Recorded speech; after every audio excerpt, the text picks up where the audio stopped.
Start कर दिया। मेरा टॉपिक है ड्रग इंड्यूस्ड डिप्रेशन। डिप्रेशन क्या होता है? Depression is an affective disorder. Affective disorder में mental illness characterized by pathological changes in mood. और इसको हम सिंपली 3 वर्ड में इस तरह डिफाइन कर सकते हैं कि depression is equal to pathologically depressed mood. अगर आपका मूड डिप्रेस्ड है तो डिप्रेशन होता है।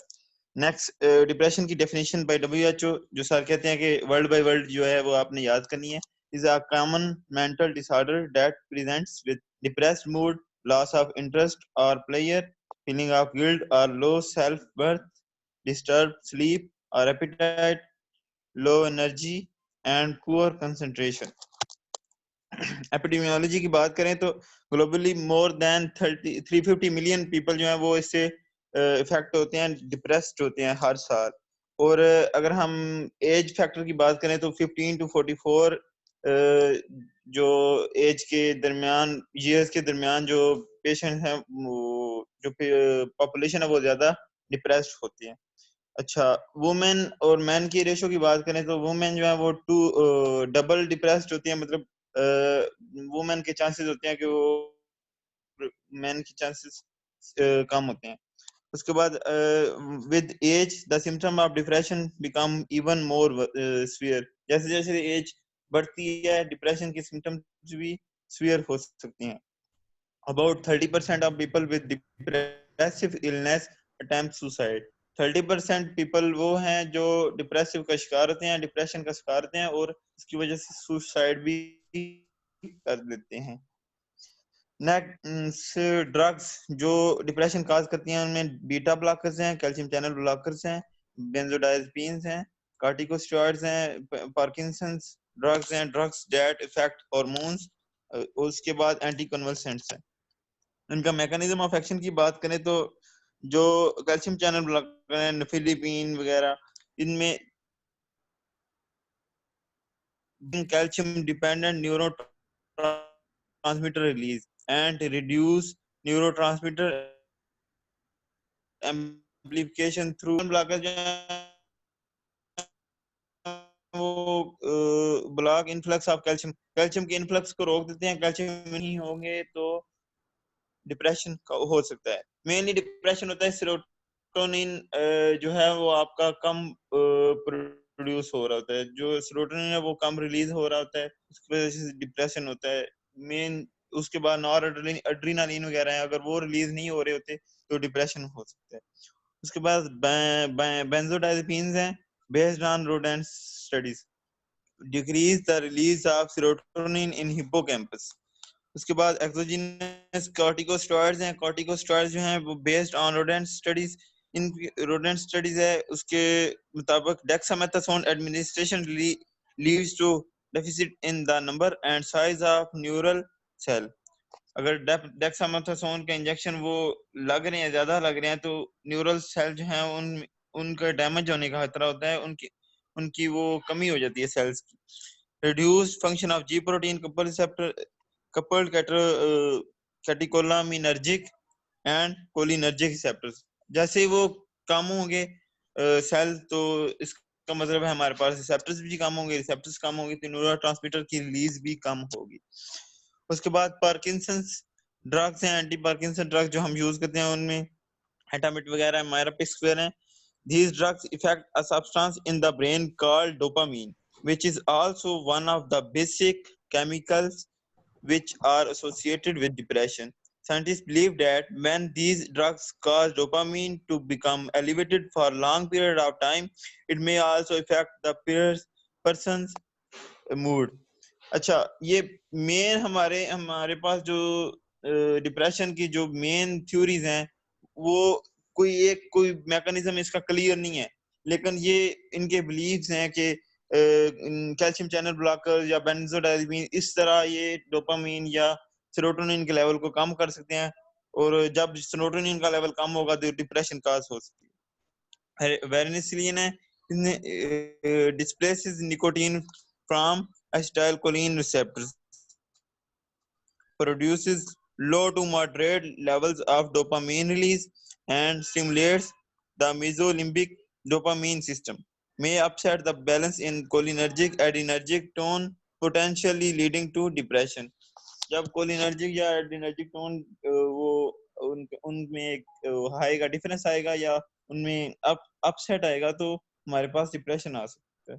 मेन सिम्टम जो इनकी कॉमन सिम्टम है, दो तरह की सिम्टम्स हैं इनमें। जो कॉमन सिम्टम है रिड्यूस कंसंट्रेशन एंड अटेंशन है, reduce self esteem and self confidence है, ideas of guilt and unworthiness है, bleak and pessimist views of future, future के बारे में वो तरीक फ्यूचर होता है, मतलब उसको वो ब्राइट फ्यूचर नहीं नजर आ रहा होता।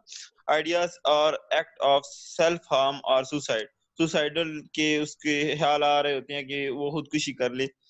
डिस्टर्ब स्लीप होती है, डिमिनिश्ड एपेटाइट है। ये इसके कॉमन सिम्टम्स हैं। कॉमन सिम्टम में अगर हम सिचुएशंस कौन कौन सी हो सकती हैं, सिचुएशन में वो लॉस है, उसके बाद आइसोलेशंस हैं, कॉन्फ्लिक्ट्स हैं, स्ट्रेस है, ये सिचुएशन काज हो सकती हैं। थॉट्स क्या क्या आती हैं उसको, नेगेटिव थिंकिंग आती हैं, उसके बाद हार्श सेल्फ क्रिटिसिज्म, उसके बाद अनफेयर अनरियलिस्टिक थॉट्स आते हैं।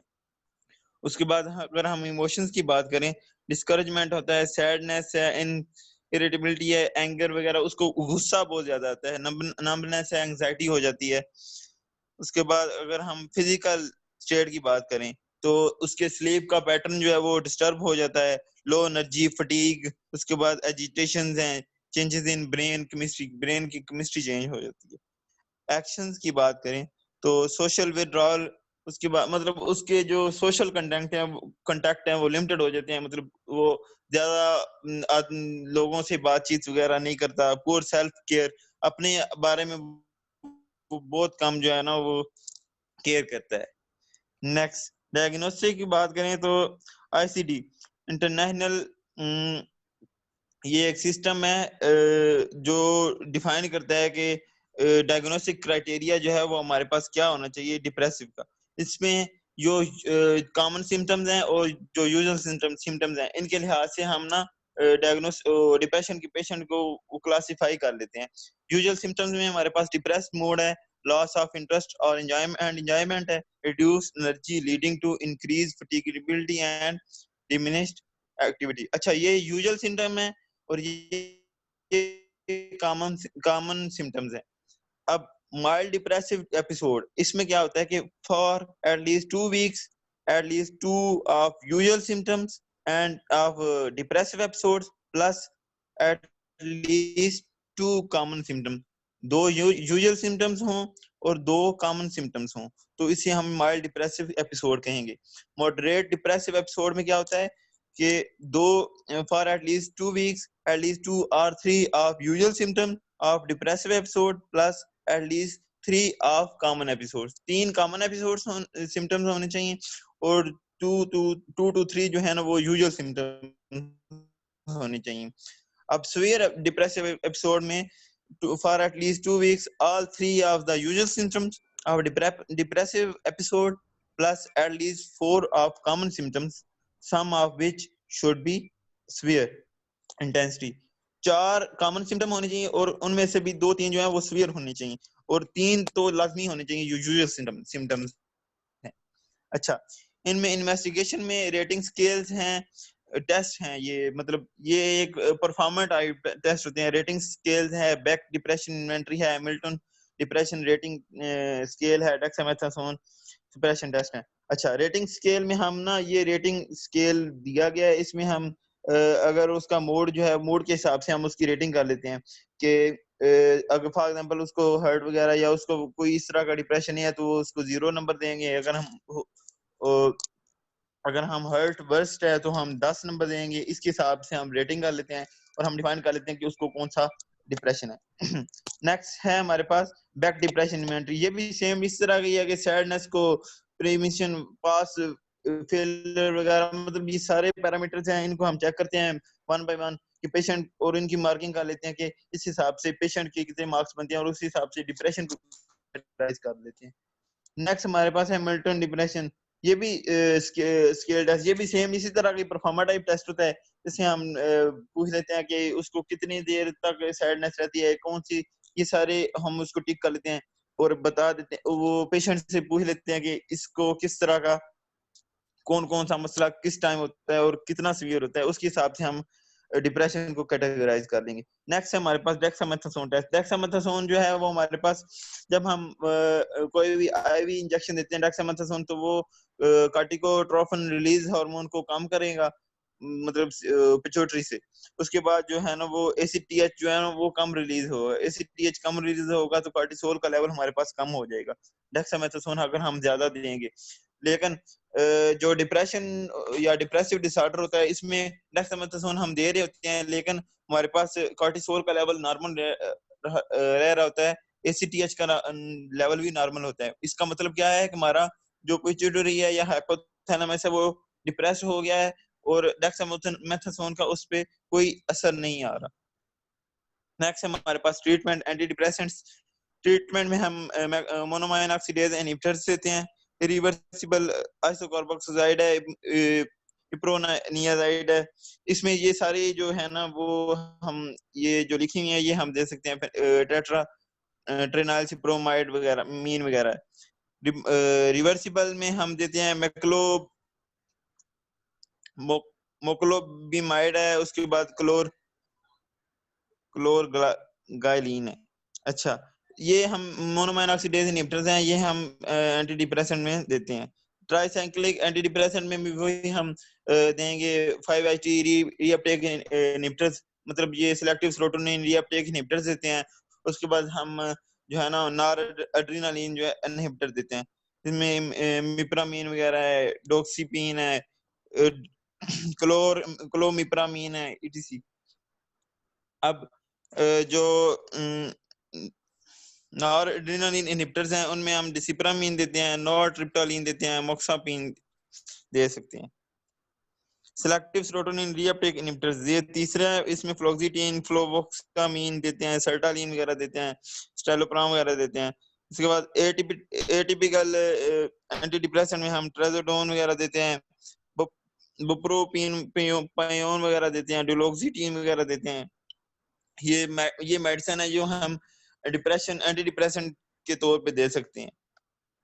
अच्छा, जो नॉन फार्माकोलॉजिकल थेरेपी है उसमें लाइफस्टाइल चेंजेस, ये मेनली हम प्रेफर करते हैं नॉन फार्माकोलॉजिकल थेरेपीज को, क्योंकि अगर हम एंटी डिप्रेसेंट दे रहे हैं तो उसकी वजह से हम वो डिप्रेशन और ज्यादा एलिवेट कर सकता है, या उसके बाद एंजाइटी भी एलिवेट कर सकती है। तो उसको हम इससे इसको बचाने, डिप्रेशन से बचाने का मेजर तरीका हमारे पास ये है कि नॉन फार्माकोलॉजिकल थेरेपी को अपनाया जाए, जिसमें लाइफ स्टाइल चेंजेस हैं, स्ट्रेस को रिड्यूस किया जाए, उसके बाद सोशल सपोर्ट्स की जाए ताकि उसका जो है ना सोशल कंटेंट वो इंक्रीज हो, स्लीप पैटर्न उसका, स्लीप उसको ज्यादा दी जाए। उसके बाद साइको थेरापीज आती हैं, कोग्निटिव बिहेवियरल थेरापी हैं, उसके बाद इंटरपर्सनल थेरापी हैं और साइको डायनामिक थेरापी हैं। अब कोग्निटिव बिहेवियर थेरापी में हम तीन चीजें को देख रहे होते हैं, थॉट्स, बिहेवियर्स और इमोशंस। मतलब जो वो बंदा सोच रहा होता है वो उस हिसाब से वो एक्ट कर रहा होता है।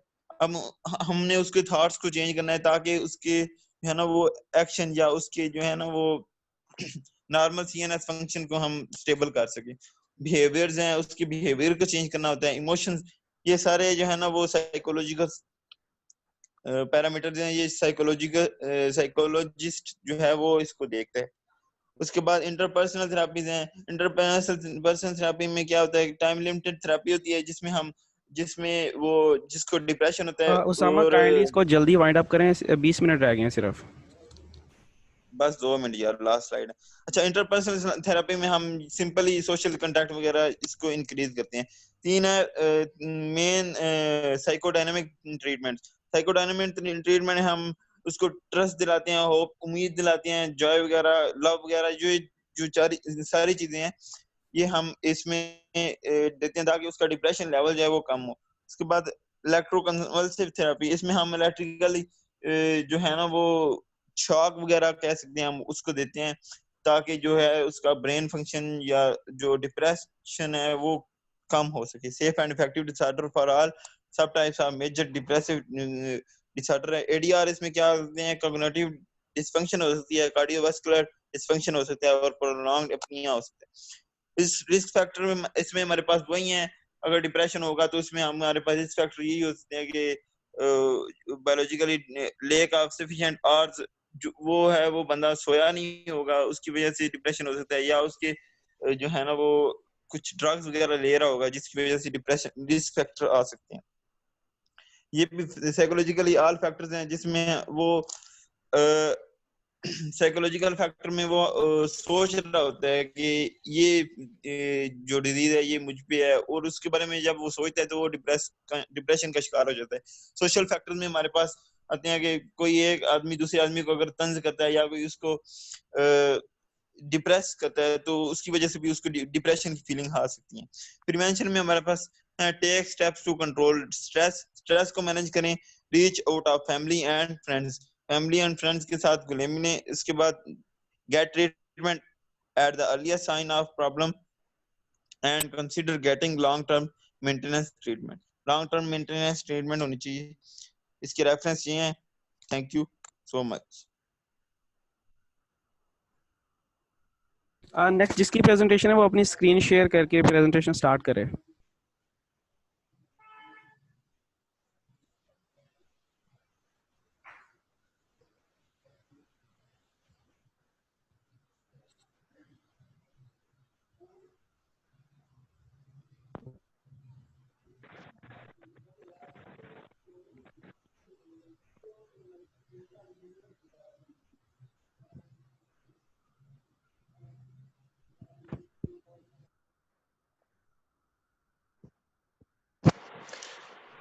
Assalamualaikum. And my topic of presentation is drug-induced anxiety. इसमें अगर हम देखें एंजाइटी को, तो anxiety is a normal protective psychological response to an unpleasant और थ्रेटनिंग सिचुएशन। एंजाइटी जो है एक नॉर्मल बिहेवियर है, लेकिन अगर ये माइल्ड से मॉडरेट लेवल तक है, लेकिन अगर जो इसकी सिम्टम्स हैं वो एक्सेस हो जाएं या प्रोलॉन्ग्ड हो जाएं तो ये जो है स्ट्रेस कॉज करती है और सोशल फंक्शनिंग को जो है इम्पेयर करती है।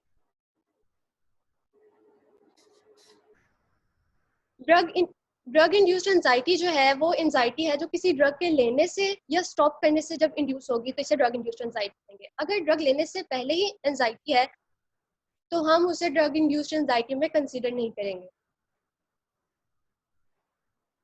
Here is the list of drugs that induce anxiety. इसमें दो कैटेगरीज आ जाती हैं, साइकोएक्टिव सब्सटेंसेस और मेडिकेशंस। साइकोएक्टिव सब्सटेंसेस में alcohol, caffeine, cannabis, phencyclidine, hallucinogens, amphetamine, cocaine, और मेडिकेशंस में anaesthetics, sympathomimetics, corticosteroids, anticholinergics, thyroid medicine, antihistamines और एंटीएज़मेटिक्स। यहाँ भी क्लासेस ऑफ ड्रग्स हैं विद एग्जांपल्स, ये देख लीजिएगा। मिग्रेन मेडिकेशंस, अब हम स्पेसिफिकली बात करेंगे मिग्रेन मेडिकेशंस की।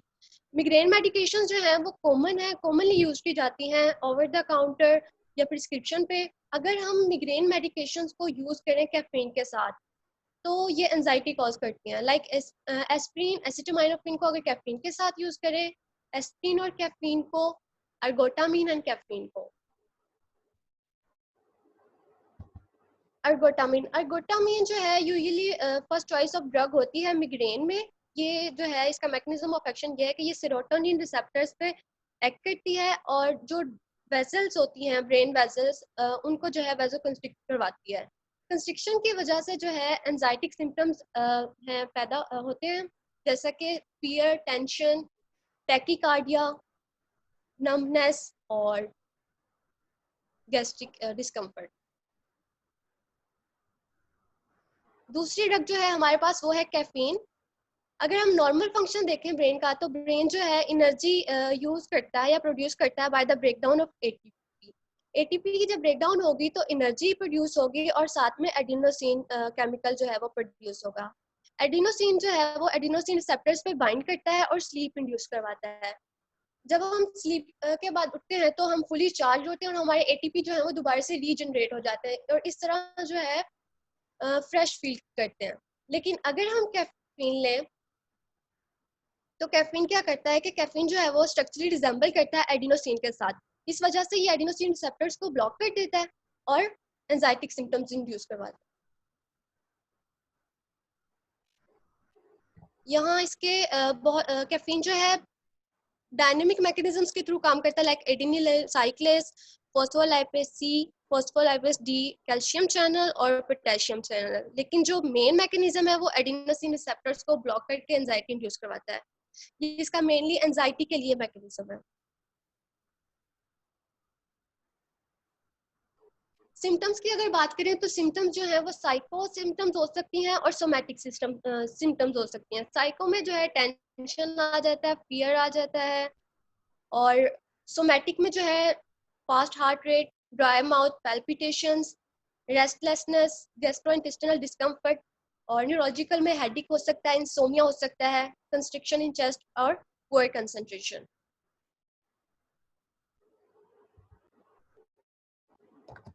एर्गोटामिन के साइड इफेक्ट्स में वर्टिगो होगा, dizziness, numbness is usually tingling sensation in hands and feet,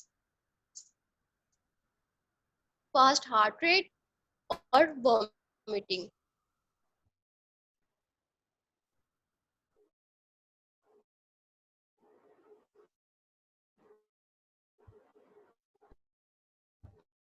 caffeine के साइड इफेक्ट्स में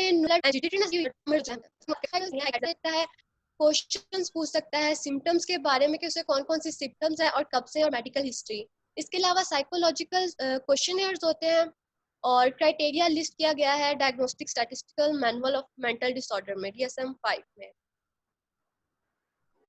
इसके अलावा जो है हम रेटिंग स्केल्स को यूज करेंगे, लाइक जंग self rating anxiety scale, Hamilton anxiety scale और बैक एंजाइटी इन्वेंटरी।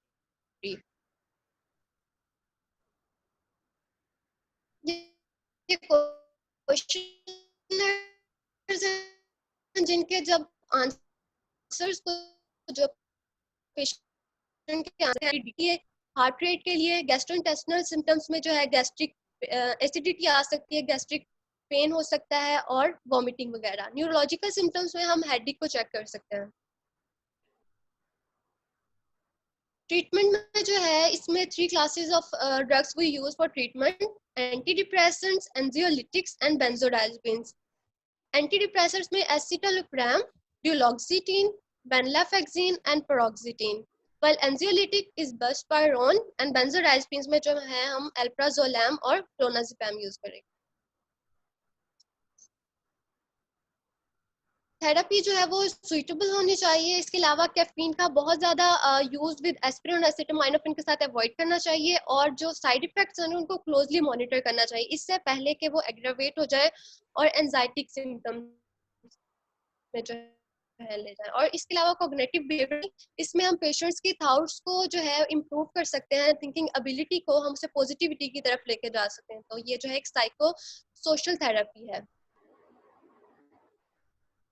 प्रिवेंशन के लिए जो है हम कैफीन को अवॉइड करेंगे, टू मच कैफीन कंजम्पशन को, एक्सरसाइज की जाए regularly, proper sleep, adequate nutrition लेना चाहिए, और practice relaxation techniques like yoga, meditation या फिर ब्रीदिंग एक्सरसाइजेज हो सकती हैं इसमें, और क्विट अल्कोहल एंड स्मोकिंग।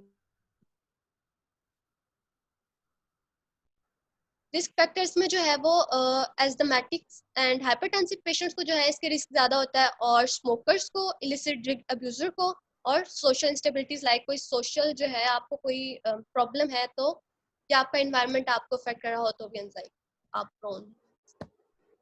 ये रेफरेंसेस हैं एंड थैंक यू। जी आप जो है ना वो मीटिंग शेयर ऑफ कर स्क्रीन शेयर ऑफ कर दें, और जो नेक्स्ट पार्टिसिपेंट है वो अपनी स्क्रीन शेयर करें।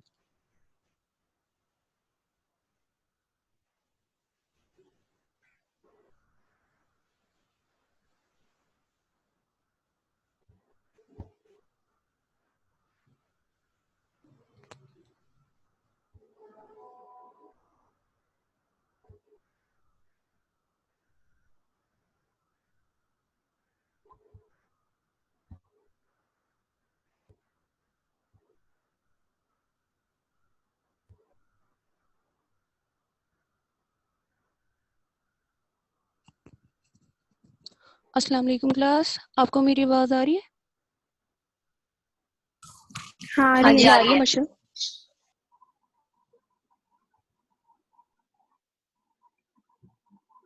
Okay, I am going to present Parkinsonism or drug in Parkinson disease. Parkinson को डिस्कस करने से पहले ये पता होना चाहिए Parkinson progressive disorder of movement जो कि मोस्ट कॉमनली एल्डर पीपल में होता है। ये एल्डर पीपल में इस वजह से ज़्यादा होता है क्योंकि एक वजह से न्यूरॉन्स पहले ही डैमेज हो रही होती हैं, तो अगर कोई पॉजिटिव एजेंट उसमें ऐड हो जाता है तो उसकी वजह से जो होता है डिजीज़ के होने के चांसेस बढ़ जाते हैं। पार्किंसन हो सकते हैं जिसमें इस्कीमिया है, वायरल एंसेफेलाइटिस है और ड्रग ये है कि उनको ब्लड लाइक कर जाती है और को आती है एक ने न्यूट्रिएंट्स सप्लाई होते हैं। जब इन दोनों चीज़ों की सप्लाई ब्रेन को कम होती है न्यूरॉन्स के डैमेज होने के चांसेस बढ़ जाते हैं। उसके बाद वायरल इंफ्लेटाइटिस जिसमें होती ये होता है कि वायरल इन्फेक्शन की वजह से ब्रेन की इन्फ्लेमेशन हो जाती है। थर्ड और मोस्ट इम्पॉर्टेंट का जो है वो है ड्रग्स। ड्रग्स में कौन कौन सी ड्रग्स हैं जिनकी वजह से पार्किंसन डिजीज हो सकती है? उसमें हमारे पास आते हैं एंटीसाइकोटिक एजेंट्स, मेटोक्लोप्रामाइड और नॉन न्यूरोलेप्टिक एजेंट्स।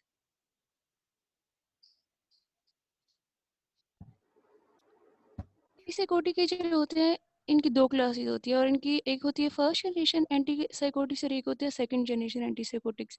इनकी क्लासिफिकेशन की बेस होती है वो रिसेप्टर ब्लॉक करने की सिलेक्टिविटी की बेस पे होती है। जो फर्स्ट जनरेशन एंटीसाइकोटिक्स होते हैं वो डोपामिन रिसेप्टर को मेल करते हैं और इसी वजह से उनके एक्स्ट्रा पैरामिडल इफेक्ट्स प्रोड्यूस होने के या सेकंड क्या उसको मूवमेंट डिसऑर्डर्स प्रोड्यूस करने के चांसेस ज़्यादा होते हैं। फर्स्ट जनरेशन एंटीसाइकोटिक्स में भी हमारे पास दो क्लासेस होती हैं, एक लो पोटेंसी ड्रग्स होती हैं, एक हाई पोटेंसी ड्रग्स होती हैं। जो हाई पोटेंसी ड्रग्स होती हैं उनमें जो होता है वो टाइटली बाइंड करती हैं डोपामिन रिसेप्टर्स के साथ, जो लो पोटेंसी ड्रग्स होती हैं वो लूजली बाइंड करती हैं। इसी वजह से जो हाई पोटेंसी ड्रग्स हैं उनकी इंसिडेंट डिजीज होने के चांसेस ज़्यादा होते हैं as compared to the low potency drugs. Low potency drugs में जैसे कि हमारे पास क्लोरप्रोमाजीन है और हाई पोटेंसी ड्रग्स में जैसे कि हेलोपेरिडोल है। मीटोक्लोप्रामाइड की बात करें तो मीटोक्लोप्रामाइड एक एंटी एमेटिक ड्रग है। जब वो सीटीजी यानी कि कीमो रिसेप्टर ट्रिगर जोन में जाके डोपामिन रिसेप्टर को ब्लॉक करती है तो उसके एंटी एमेटिक इफेक्ट प्रोड्यूस होते हैं। नॉन न्यूरोलेप्टिक्स में हमारे पास ऐसी ड्रग्स आती हैं जो कि डोपामिन रिसेप्टर्स को तो ब्लॉक नहीं करती बल्कि उसकी सिंथेसिस या स्टोरेज के साथ इंटरफेयर करती हैं। इसमें आती है अल्फा मिथाइलडोपा, टेट्राबिनाजीन है, रेजरपीन है। अल्फा मिथाइलडोपा जो है वो डोपामिन के लेवल डोपामिन की सिंथेसिस को इनहिबिट करवा देती है। इसका एक एनेंशियोमर है जैसे कि एस मिथाइलडोपा है, वो लार्ड एंजाइम है, उसको आता है कि aromatic L amino acid decarboxylase. और ये क्या करता है कि ये एल डोपा यानी कि लीवर डोपा की डोपामिन में कन्वर्जन को कम कर देता है, जिसकी वजह से डोपामिन का लेवल कम हो जाता है। उसके बाद है टेट्राबिनाजीन जो है ये भी एक ड्रग है, एंटी हाइपरटेंसिव ड्रग है और ये भी जो होती है vascular monoamine transporter type 2 inhibitor है। ये क्या करती है कि ये डोपामिन का रिलीज जो है वो न्यूरॉन से इंक्रीज करवाती है जिससे डोपामिन का लेवल कम हो जाता है और amplitude of the dopamine release वो भी कम हो जाता है। रेजरपीन जो है ये proton mediated vesicular monoamine transporter inhibitor है, ये भी डोपामिन के लेवल को न्यूरॉन्स में कम कर देती है। इसके बाद इसका तो ये नाइग्रा और कॉर्पस स्ट्राइटम इसके दरमियान जो होती है वो डोपामिनर्जिक न्यूरॉन्स होती हैं। किसी भी वजह से किसी भी पॉजिटिव एजेंट की वजह से जब ये न्यूरॉन्स डोपामिनर्जिक न्यूरॉन जो कि सब्सटेंशिया नाइग्रा से कॉर्पस स्ट्राइटम में जा रही होती है वो डैमेज हो जाती है तो ये जो सिम्टम्स प्रोड्यूस होते हैं। अब इनका स्ट्राइटम में ये होता है कि इसने एक तो इफेक्ट होता है वो ये होता है कि थैलेमस की एक्टिवेशन कम हो जाती है। थैलेमस की एक्टिवेशन कम होने की वजह से मोटर कोर्टेक्स के मूवमेंट्स जो कि मूवमेंट्स को मेनली कंट्रोल करता है उसकी भी एक्टिवेशन कम हो जाती है।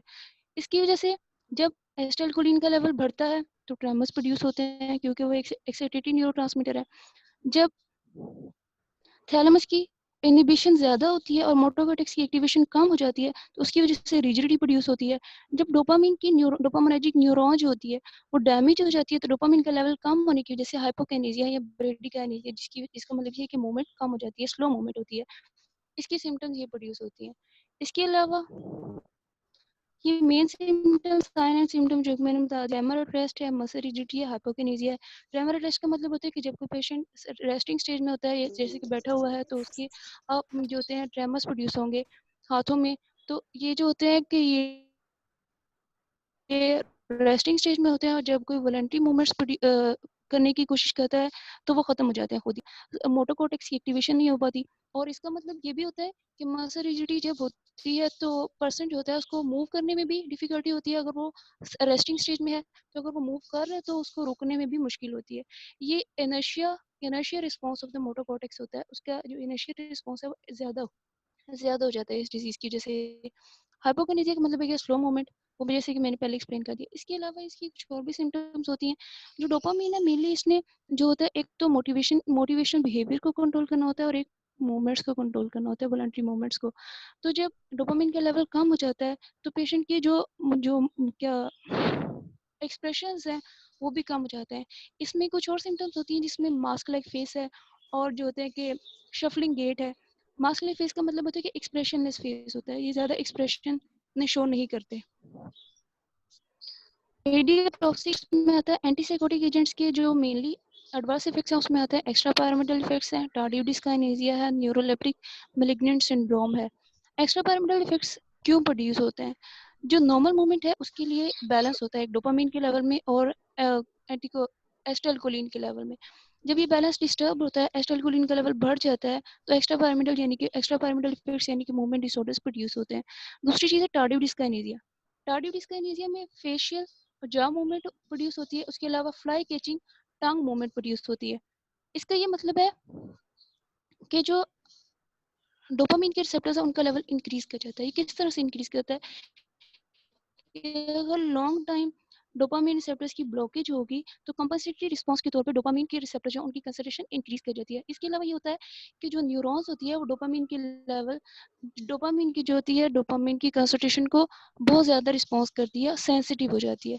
बहुत थोड़े लेवल में भी अगर डोपामिन हो तो उसका रिस्पॉन्स बहुत ज़्यादा होता है, जिसकी वजह से टार्डिव डिस्काइनेसिया यानी कि uncontrolled facial jaw movement produce होने लगती है।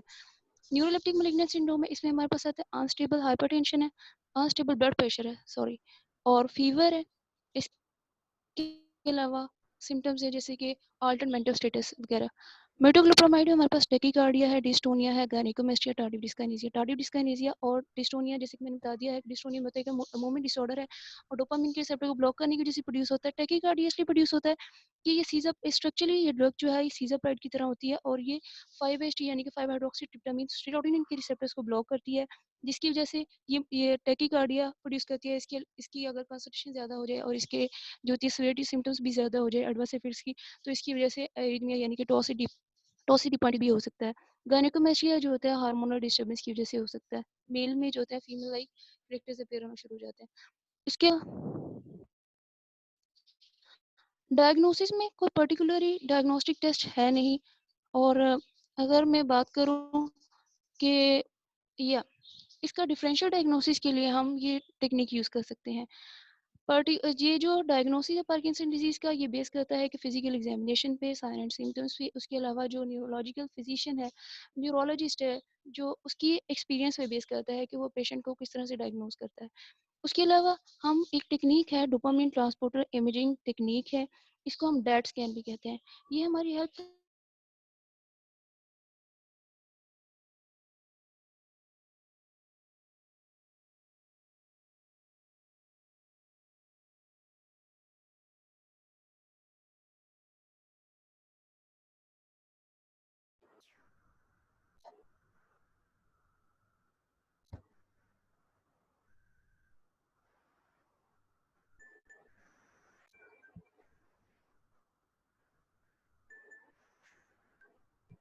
हेलो,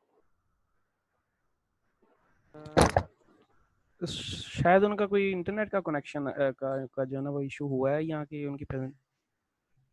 सही। चलिए सर वेट कर लेते तो हैं कि वो ठीक। दोबारा अगर करें ज्वाइन तो क्वेश्चन आंसर सेशन कर लें तब तक। ठीक है, सबको अनम्यूट कर दें। सर वो खुद को कर क्लास सकते हैं अनम्यूट।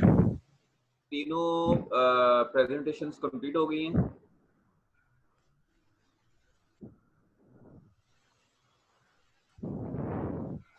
हाँ जी, क्लास एनी क्वेश्चंस?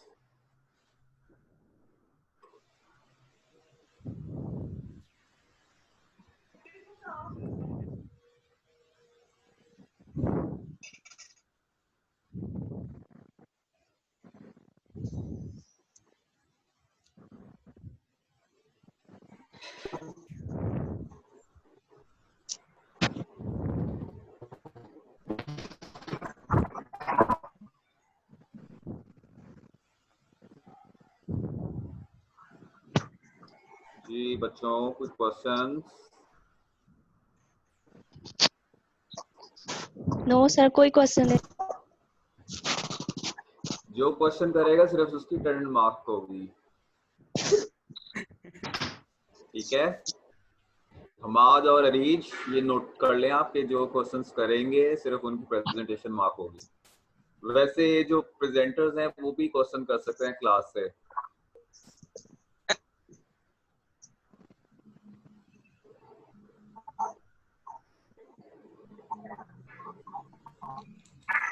हाँ जी, आई थिंक टाइम भी अप हो गया। यस सर, टाइम हो गया तकरीबन। अच्छा हमाद, मैंने उसामा को भी कहा है आप भी ये तीनों प्रेजेंटेशंस लेके इसको एक में मर्ज करके फेसबुक पे अपलोड कर देगा, ठीक है? ठीक है एक सर। सेमेस्टर के ग्रुप में। दूसरा ये है कि अब कल जो मीटिंग है, बाकी लेक्चर्स की मीटिंग, वो आप भी कॉल करेगा और वीडियो रिकॉर्डिंग भी आप लोग ही करें। जी सर। और उसको, क्योंकि पहली वीडियो मैंने की है लेकिन मुझसे हुई नहीं है, वो वेस्ट हो गई है, ठीक है ना? तो अब सर आप आज लोग भी अभी रिकॉर्ड रिकॉर्डिंग की है, अभी देखते हैं इसके बाद की है क्या इसका रिजल्ट निकल हाँ के जी, आता है। तो ये कि आप उसमें असल में मैं कट करके जो